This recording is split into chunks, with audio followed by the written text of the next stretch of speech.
Probando. Bueno, me voy a poner a ver una entrevista a Graciela Musacchi que se hizo el 27 del 10 del 2014. Importante ver la fecha. Porque el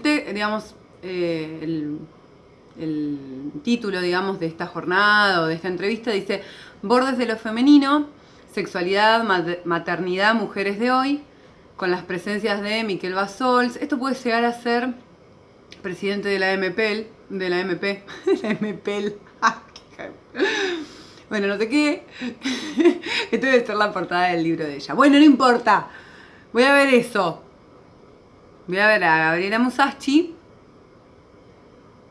hablando de algo de lo femenino. Se llama Bordes de lo femenino el libro ese, capaz. Espero se escuche bien.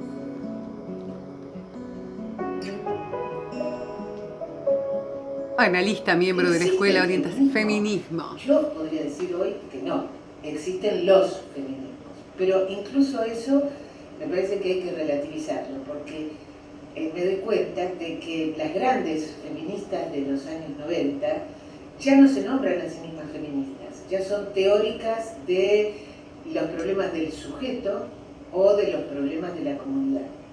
El ejemplo más notable es el de Judith Butler. No paran, es la única feminista del mundo de Judith Butler. O sea, eso es algo como, ¿qué pasa en la EOL? O sea, no hay forma de ver otra persona que no sea Judith Butler. Es como, ¿what? Hay un montón de gente para ir a leer, un montón. No sé qué pasa, es como una cosa ahí. Voy a sacarla.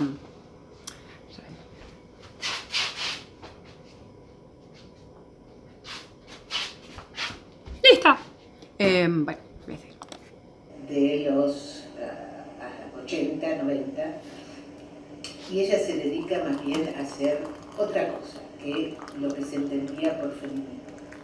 Entonces, por un lado están esas mujeres que teorizan sobre las cuestiones relativas al sujeto humano, vamos a decir, y están otras que se plantean los problemas de 100 o 150 años de luchas feministas a nivel político, social, económico, 9 minutos 58, bien. Y teórico, porque muchas de las consecuencias de lo que sucede hoy con los feminismos son consecuencias de un discurso que se instaló en lo que se llamó la segunda ola del feminismo, es decir, fue la primera ola, las luchas de las mujeres, luchas emancipatorias, después fue la segunda ola, Simone de Beauvoir, que introdujo toda una reflexión acerca del problema de las mujeres, porque antes no había una teoría, había una lucha social y política, ¿no es cierto? Con la segunda ola le ponen la cara. Se introduce una reflexión una riendo, sobre otra. las mujeres, y luego hubo toda esa, todo ese movimiento que tuvo efectos en los movimientos políticos. ¿Y en los sujetos? Y luego en los 80 hubo hubo otra vez una separación. Y en el punto en el que estamos hoy, leía a dos posiciones de dos mujeres feministas muy interesantes, que una dice que ha habido un retroceso, ¿no? en el feminismo. ¿Por qué? Porque constataban que no había cambiado mucho la situación de la mujer a pesar de todos los logros, vamos a decir, en los papeles. Es decir, que la cuestión de las mujeres no se redujo a Occidente, sino que empezó a expandirse en todo el mundo. Evidentemente en Oriente las ganancias de derechos, etcétera, no tienen el mismo rigor y peso que lo que tienen en Occidente. Entonces, por un lado, el balance no es, digamos, equitativo por un lado, y por otro, una cosa es poner en la ley derechos y otra cosa es que eso realmente se realice. Pero, como dijo Edith Lorán en su última intervención para ustedes, creo, el hecho de que los derechos, es decir, la palabra escrita, exista y que las mujeres tomen eso como un ideal, eso entra en la lengua común y eso entra, vamos a decir, en las identificaciones de las personas.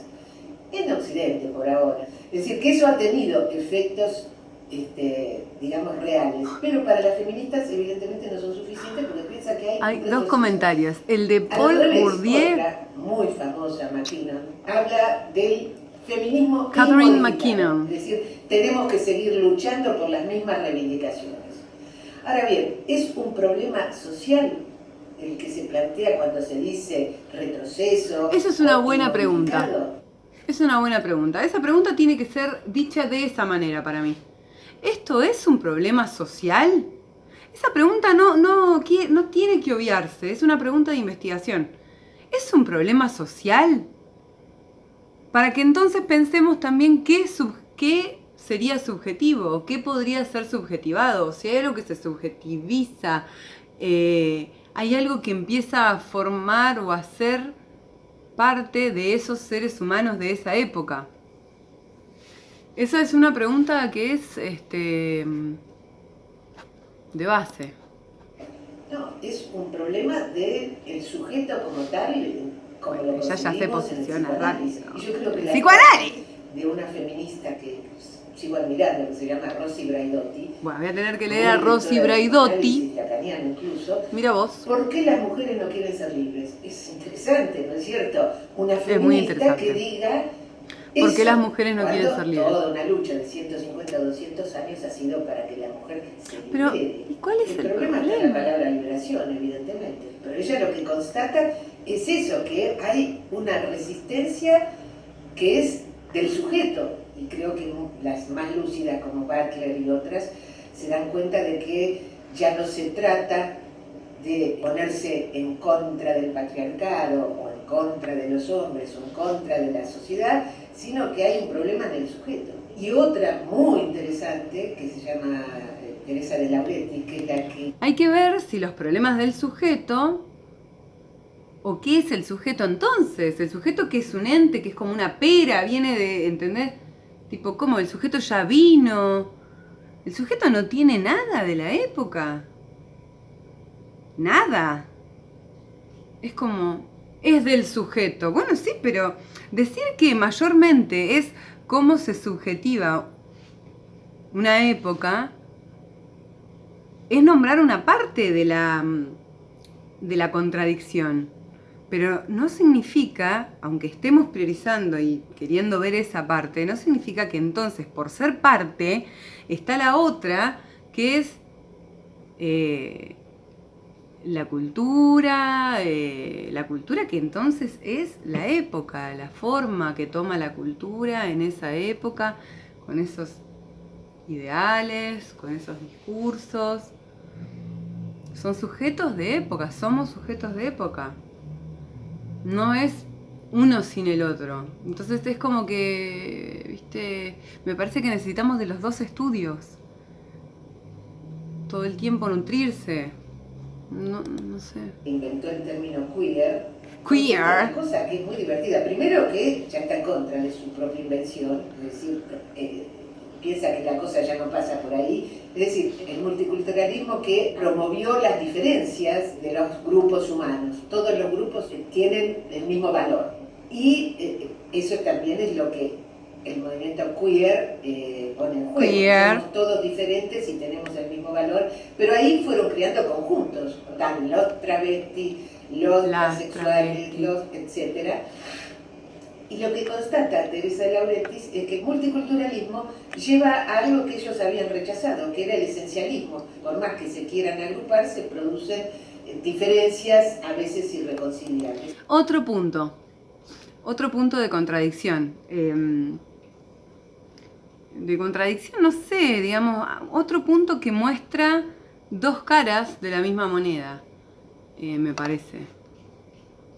Voy a volver un poquito al minuto 5:25. Pero no sé, no, más antes, 5:20. Cuando dice queer. Diferentes y tenemos el mismo valor, pero ahí fueron creando conjuntos. Están los travestis, los transexuales, los etcétera. Y lo que constata Teresa de Lauretis es que el multiculturalismo lleva a algo que ellos habían rechazado, que era el esencialismo. Por más que... ¿Cuál sería el esencialismo? ¿Que se vuelven a formar nuevos grupos? ¿Qué sería lo esencial? Lo que no No lo logro entender. Seguramente ella me rompería el ojete si yo, si yo dijera eso. Lo sé, lo presiento, lo siento dentro de mi ser. Pero tengo que decir que no entiendo cuál sería la esencialidad de que haya diversos grupos, digamos, agrupamientos. Eso me parece que tiene que ver con lo más primitivo de las culturas humanas. O sea, si es que se puede decir así, es como la parte más natural de ser humano, humane. De ser humane es juntarse con otros. Trancu, o sea, qué sé yo, así, no sé. Y eso entonces sería esencialista. No caso un cuero. Que se quieran agrupar se producen diferencias a veces irreconciliables. Es decir, entra en juego el sujeto. Entonces, entra el juego del sujeto. Ella sí, claro. está retornando al problema sí. planteado por Freud. Es muy interesante, ¿no? Es decir, al problema de la pulsión. Y ahí entra el problema del cuerpo, que no es un problema. Bueno, pero la pulsión pulsa a determinadas épocas de maneras. Hablando, sino al cuerpo o con síntomas diferentes. Y que entra en relación con otros seres. Ser Vicente, como diría Carlos García. ¿De qué modo se concibe el cuerpo? Porque están las que creen que el cuerpo es una construcción, en un sentido, vamos a decir, personal, o en un sentido...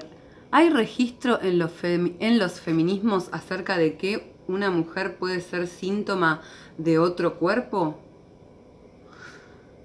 ¿Una mujer puede ser el síntoma de otro cuerpo o puede ser síntoma, ella, su ser, del otro?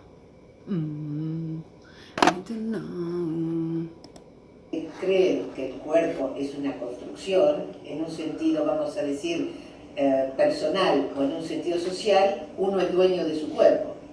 Como Federici, ¿no? Que decía, el cuerpo no es ni del Estado ni de la medicina, el cuerpo es de cada una de las mujeres. Es decir, es un sueño, un fantasma de dominio que cada mujer comprueba que es imposible. Entonces, si ¿por qué? El cuerpo... ¿Por qué es imposible? ¿Por qué? ¿Por qué no pararse en la vereda de que eso sea así? De que las mujeres seamos, o que todo sujeto sea dueño de su propio cuerpo, digamos, que sea su trinchera de batalla también, una de las, y que por tanto, bueno, pueda ser utilizado como esa que lo porta le parece. Y bueno, se las tendrá que ver con su entorno. I don't know.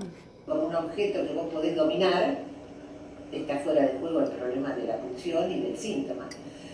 No, bueno, no. Sí, por otro lado lo conseguís. Es que lo domina el yo, pero una elección puede haber una elección. Tampoco entra en juego el problema del síntoma. Yo creo que en ese sentido Rosy Braidotti sí tiene una idea del síntoma, cuando dice por qué las mujeres no quieren ser libres, ¿no? Entonces, entre el biologismo... Entonces, ¿hay las mujeres o siempre es la mujer? Y el constructivismo, hay un debate ahí que encalla. Por eso mujeres como la Butler, como la de Lauretis, y tantas otras, y Braidotti, que son las tres que puedo nombrar en este momento, se plantean el problema de la función, y de ahí vas a parar directamente el síntoma.